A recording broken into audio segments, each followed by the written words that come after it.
Go ahead. Turn it up. It's the Record Machine Show with your host, Jimmy Howe.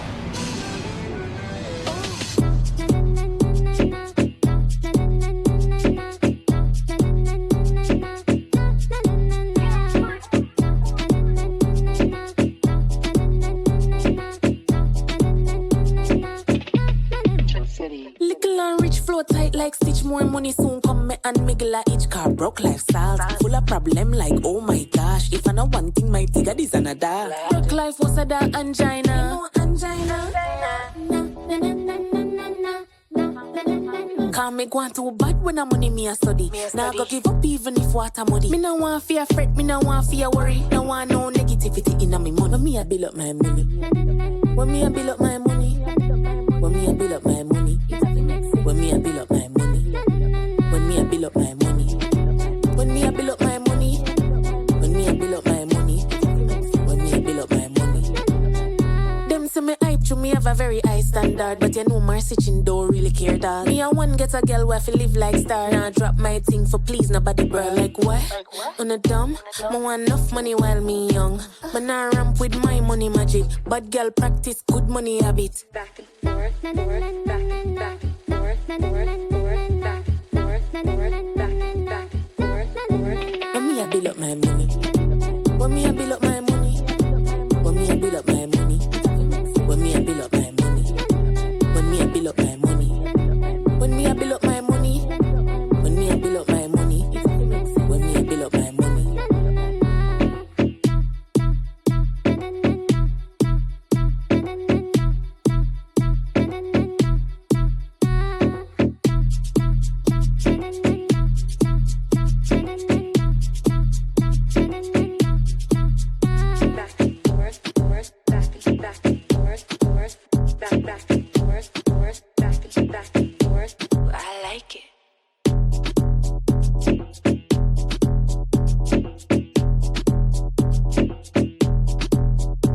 Ladies and gentlemen, please welcome reggae recording artist Marcy Chin. So, where are you calling from today? Where are you at? I am actually in Kingston, Jamaica. Oh, lucky you. In the middle of getting my hair done. Oh, okay. Got a show tonight? Well, yeah, I have a hosting tonight. Yeah, they asked me to come through to host something. And Wow. I'm probably going to perform one or two songs. Very cool. So you're from Jamaica? I am from Jamaica. Very cool. Now tell me about your musical background. When did you first get involved in music? Professionally or just at all? At all. Since a kid, I like in prep school, what they'd call like elementary school in America. Mm-hmm. I would just naturally be part of like the music or, you know, the dance or whatever, or the drama clubs or, you know, like in music class, it was interesting at the time. I remember like when I was about to graduate, we had a chance to write, a couple of us, he picked a couple of us, and we had a chance to write the graduation song. I wish I remembered it so bad. But like I remember writing one of the verses and he like, I don't think he changed anything. So that's like a memory that came back to me recently and I thought that was pretty special, you know? Mm-hmm. So yeah, that's where it really started. I was just a part of the activities. I'd be a part of the choir. And then when I went to high school, it was a similar thing. The first, like in the 7th grade, because that's where high school starts from in Jamaica. Okay. Yeah. I joined the choir. Oh my God, I forgot about that. Yeah, and it was just a natural thing. I don't think I ever really thought about it. I never really said, you know, I really love music or I want to do this or whatever. I just did it. That's just what I gravitated to.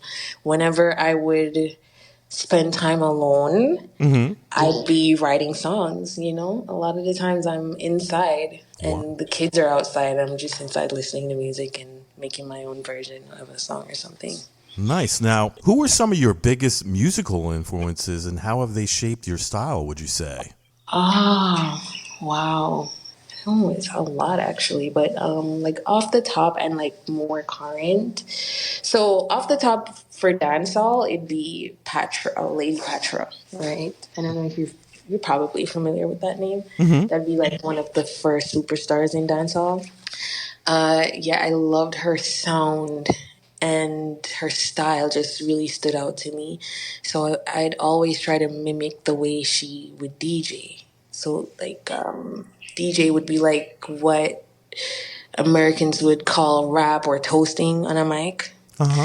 So I would try to imitate that. I remember that. But it would be mostly the men who influence the way I write. So like a Sizzler or a Capleton or a Bounty Killer, even a Beanie Man, Idonia. Those are some of the names that jump out at me. And more recently, like in the new school, like the kids that are doing it now, Baker is one that stands out to me and is inspiring me now. And Rose Dawn being another one of them. And as far as like hip hop, Nicki Minaj for sure. Missy Elliott. Missy Elliott is like a huge like influence, even with the way I choose. How I choose my beats. Right. That type of sound, that similarity, like that. I remember growing up and hearing songs like "Work It" and feeling like out of this world. And a lot of people would say to me today that I remind them of her. So that's just like, amazing to me. Great compliment. Yeah. Yeah. This podcast will feature two of your tracks, one being I Wanna and the other one, When Mia. What's the story behind those songs? Okay, so When Mia, you know what? It was Christmas Day. And my producer had asked me, he said, would you do a song on Scooby Rhythm? Now, Scooby is like a classic 2010s dancehall song. And I was like, because I wasn't even in a great mood at the time when he asked me. And I looked up and I was just like, I would need to hear that, And then when he made the beat, which was almost instantly, like, let's say we talked now at 3:23, by 5:23, he has me listening to the beat. And as soon as I heard the beat, those lyrics just came out. And at first, I didn't trust them. At first, I was like, because, I get really anal about everything. People say I'm a perfectionist. I don't know if I like that word because the truth is it'll never be, perfect by whatever definition. Right. But I guess by my standard and what I like, Of or course. whatever. Yeah, of course it has to go that way. But in this case, like a lot of the times when I write, like I'll listen to it and I'll say, no, I have to edit that. I have to say something else or whatever. Right. So in this particular case with When Mia, when it came out, and I remember having a conversation with my producer where he was telling me, I have to trust myself because I'm a really good writer, a great writer. Like he would say that, be strong in the compliment, and he'd say he's not guessing me, and it was just a heartfelt situation. So that conversation flashed back in my mind when I was doubting the lyrics, and I said, you know what, I'm just gonna go with the first thing that came to mind. And I just kept on, and as soon as I recorded it, I put up a snippet on my Instagram. So this was before it was mixed or anything. It was still very raw, like no edits, whatever. And when I uploaded it, this was the first time since my song Gimme More that as soon as I put something up, the comment section blew up like instantly. People were liking it. I got like mad likes and everything. It was like one of my highest interactive posts, And so that just gave me like real confidence about the song that it might do really well based on the reaction. Right. So I asked my fans, I said, if I get 100 shares on this post, I'll release this song. So by January 5th, it was out. They shared it and everything. And the girls, they love it. They love it because it means so much to them. It's about wanting better for yourself, So like in the first line, I said, can I curse? Sure you can. Okay, good. So I said, little bad bitch, pussy tight like Stitch, and it only gets wet for a dude that's rich, because broke men are salt. Now, in my culture, salt means cursed, like bad luck. Right. Right? Bad things always happen. So I'm saying that about broke men. It's always, the energy is always low. They're always mad about something. You end up being very miserable, and then you end up taking care of them. It's like you think you'll build with a guy, and then he either turns out to be very miserable, carry you down with him, or he'll blow up and then leave you by the wayside for the girl he really wants. Right. So I'm just, I'm saying all that in a nutshell, and the girls love it. They can relate. And then a part of it where I said they don't like to use condoms. I say they're full of problems, and they whore like dog. They don't like condoms. They love to fuck raw. Right. And I don't want that in my vagina. Right. Right? I say, because I'm going too bad when I sit down on body. So I'm saying, I go in when I'm having sex, so I don't want to have to fret or worry. I don't want any negativity in my tummy. Right. And that part blew up again. Like, the girls ate that up so good. And the men, oh my God, the broke men, they're so mad. Oh, wow. But I think that's a great sign. Like, they feel so triggered. Some of them come in the comments and they go at me, and I'm like, yeah, this is a good sign. Truth And then, of hurts, course, right? yeah, exactly. And then you have the men who support. So I feel this one definitely shook them. That was a great start for the year. Oh, I'm sure. It hit home for them, huh? It made them It realize sure that that's what they're up to, right? Yeah, of course. Now, what about I They're like, Wanna? okay, so I Wanna was something I did. Well, my manager, Joseph Bogdanovich Uh-huh. from Downtown Records, yeah. So he had heard Wheeler's version, right, of the song. And he brought it to me and he said, listen to this. And I was like, whoa, this is so crazy. And he said, I think you could do your own version of this song. Same rock. Like, only a girl like you could do a rock song like this. And I'm like, wow, okay. Let me think about it. And I listened to it, and I really loved it because, truthfully, that's one of my favorite genres, rock, Wow. metal. I'm Really? really into that. But it's strange coming from a Jamaican girl, and to make a song like that for my culture would be, a hit or miss, right? So Right. I did have those concerns, but then I was like, I make music for me, first of all. Right. And I happen to attract fans of it or detractors. You know what I'm saying? You either like it or you don't. So Of course. let's not limit ourselves here, Marcy. That was really the mindset after thinking about it. Because a part of that, I don't want to over talk.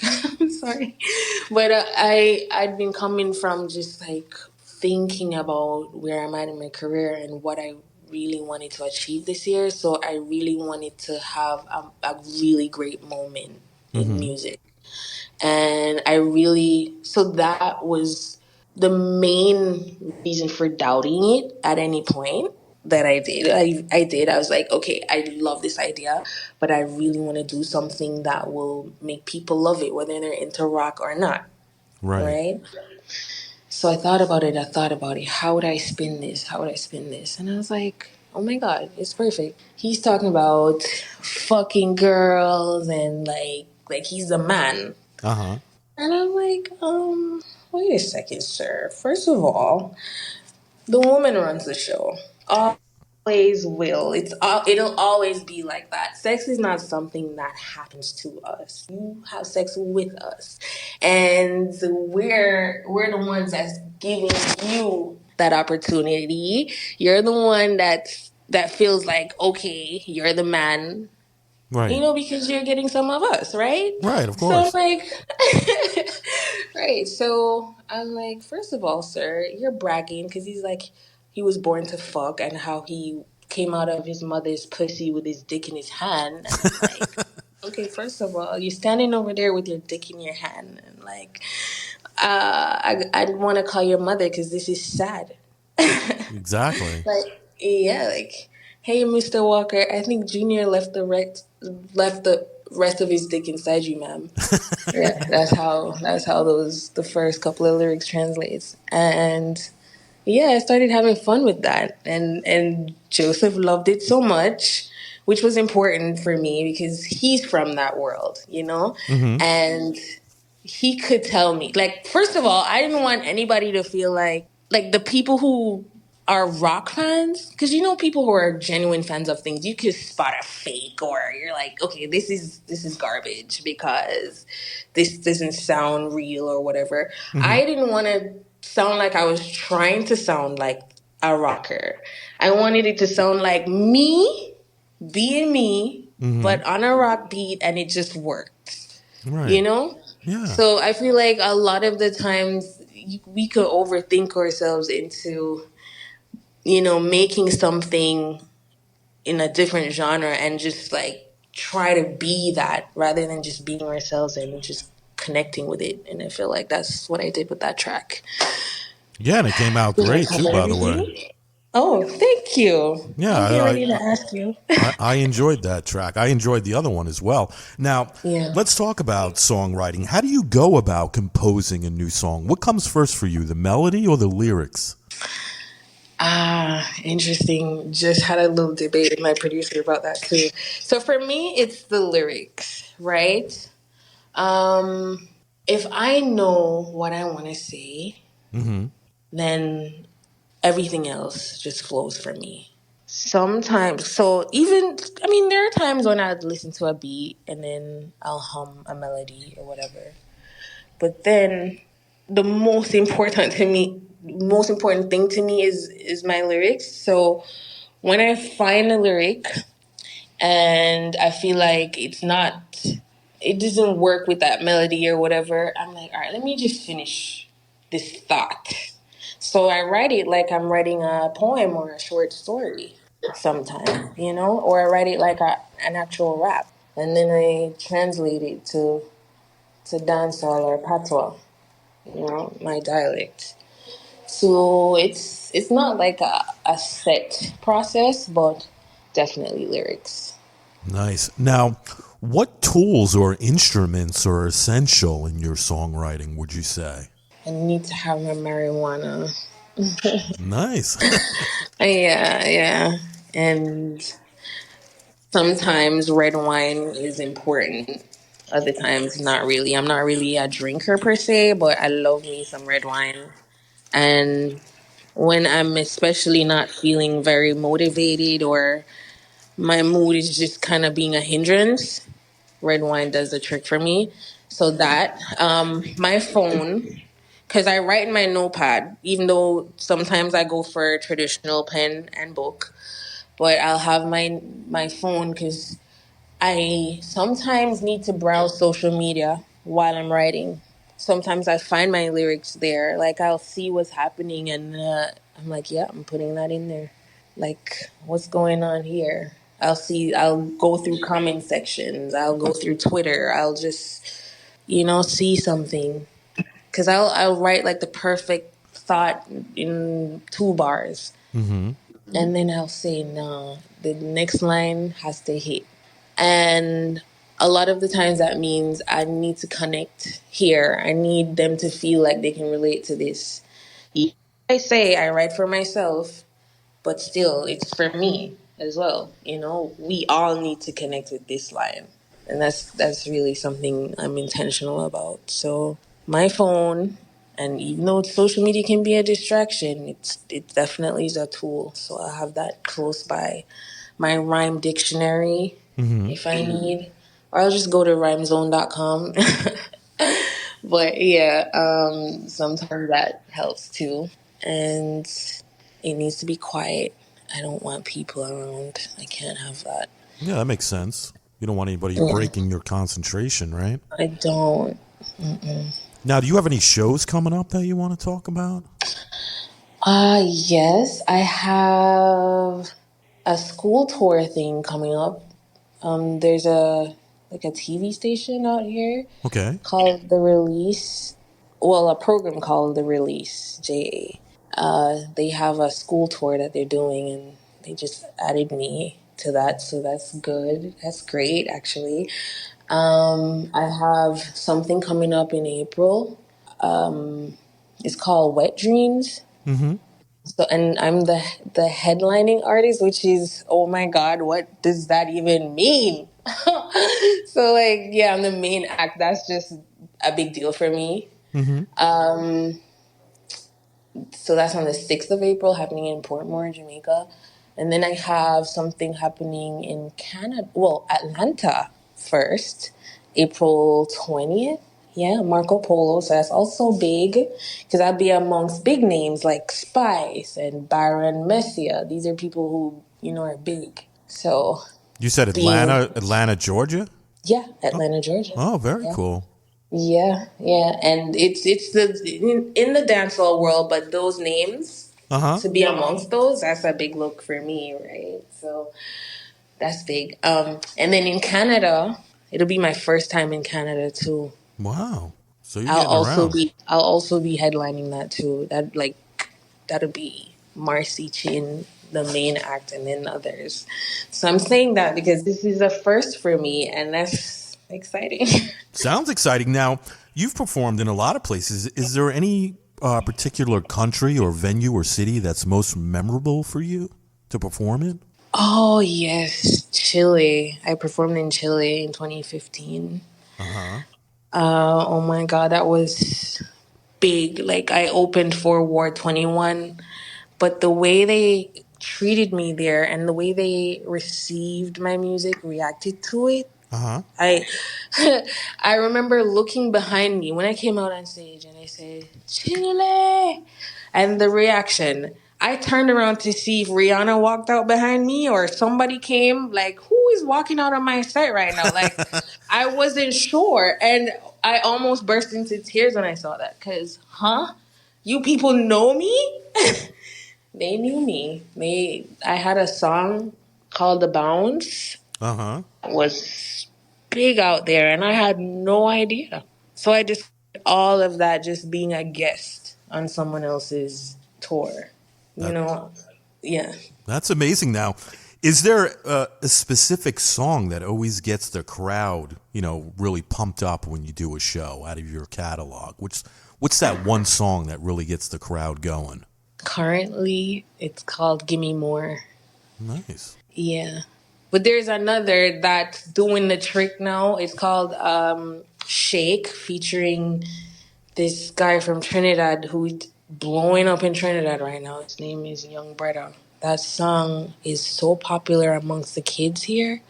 I didn't know that till recently. I did a show at a high school. They invited me to come, and they kept using that song to advertise the flyer. So that was, kind of a clue. Uh-huh. But when I put that song in rotation, because for that night it was 3 songs I did it.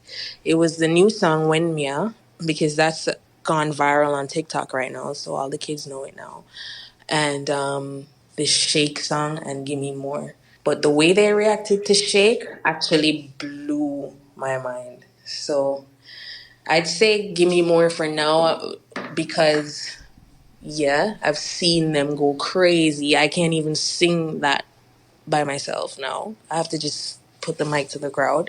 Wow. Yeah. That must be a great feeling, though, seeing everybody singing your lyrics, huh? Listen, wow. I can't even explain it. Now, the latest single, is that When Me Ah? Yes. Now, is there a music video for that song? There's no video yet. No. Will there be a music video? Yes, for sure. When can we expect that? I don't have an answer to that yet. Not yet. Now, do you enjoy shooting the music videos as much as recording the songs? Absolutely not. Recording this song is just A lot easier, perfect. right? And yeah, I mean, even though it can become annoying, and a mood thing, but it's just the process is great. The video, ugh. 100 takes, right? Yeah, and all that. And it's just a long day all the time. Yeah. So, what are your plans for the rest of 2024? To put out way more consistently than before. Uh-huh. Because that definitely got in my way, I think. And to do a lot more shows and to hopefully grace one of the biggest stages of my career. I mean, I've done it before twice, but this time would be different. Reggae Sumfest. Mm-hmm. So depending how an artist would typically qualify for a show like that, it's almost like an Olympic, right? So it depends on how well you do throughout the music year. So that'll be from like December to maybe, I don't know, April, May, June. Uh-huh. Yeah. So it's kind of tricky because it's like you start getting booked from before, but they have it goes on. So it just depends on how well I do, how much attention I can command. I'll be on that stage and it'll be a big moment. So that's like a goal for me. But besides that, I mean, if it doesn't manifest, I'm still good. I just want to put out way more work. Gotcha. Now, do you have a website that you'd like to promote? Well, I don't have a website yet, but I do have my Instagram and my Vivo that I really want people to subscribe to because I had to redo my Vivo because there was just like a lot going on with that. So now it's Marcy Chin City Vivo. Subscribe to that. Okay. And my Instagram is Marcy Chin Official. So that's MarcyChin Official. Nice. Now, is there anything you'd like to mention that we didn't talk about today?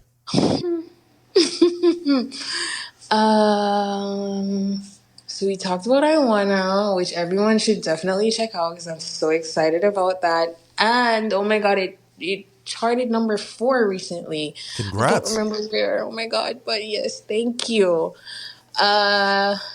What did I not talk about? I think we covered just about everything. Just follow me so you can see everything. I don't want you to miss anything. Awesome. Well, Marcy, I want to thank you so much for coming on the show today. I really dig the tunes that I've heard so far, and I'm looking forward to hearing more great stuff from you, all right? Thank you. Well, you're welcome. And anytime you want to come back on the show, let's keep in touch, all right? All right. Thank you so much for having me.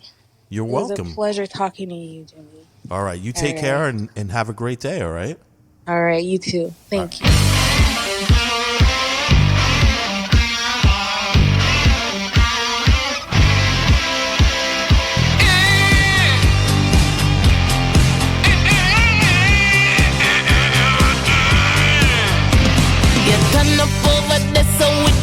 In your hand, call your mother, cause this is sad. Hey, Mrs. Walker, please don't be mad. But I think Junior left you rest up in your man. Boy, what up? What's that? That not enough. Boy, what up? No, what up? You're delusional. Oh my gosh. Julia star with your big tour bus. You have a bag of gala flock you and it hype you up. Now you're bragging about it, you like it big and tough. Suck what? Shut up, you know have nothing. Boy, what up? That not enough.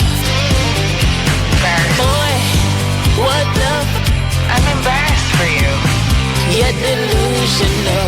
What shame for you. Good thing about it, they can use your lips. Oh God, man. Cause you're very delusional about the size of it. Like, seriously, where is it? I expected more. Better than that. Ugh.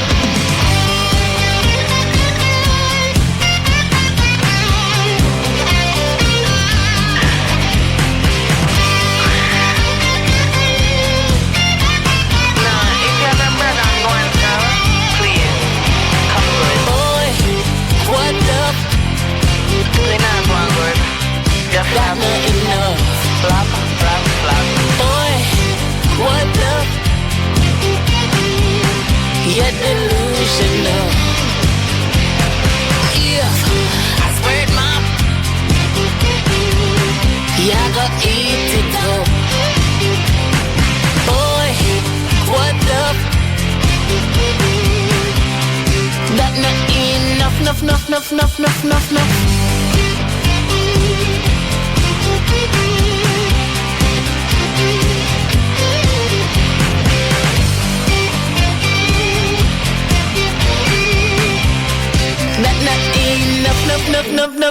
Enough.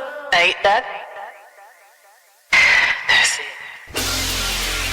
The Record Machine Show is a weekly radio podcast produced by Jimmy Hall Productions. All rights reserved. For information regarding distribution or adding this podcast to your website, please visit our contact page at therecordmachineshow.com to submit your request. Thanks for listening. See you next time on The Record Machine Show. The Record Machine Show.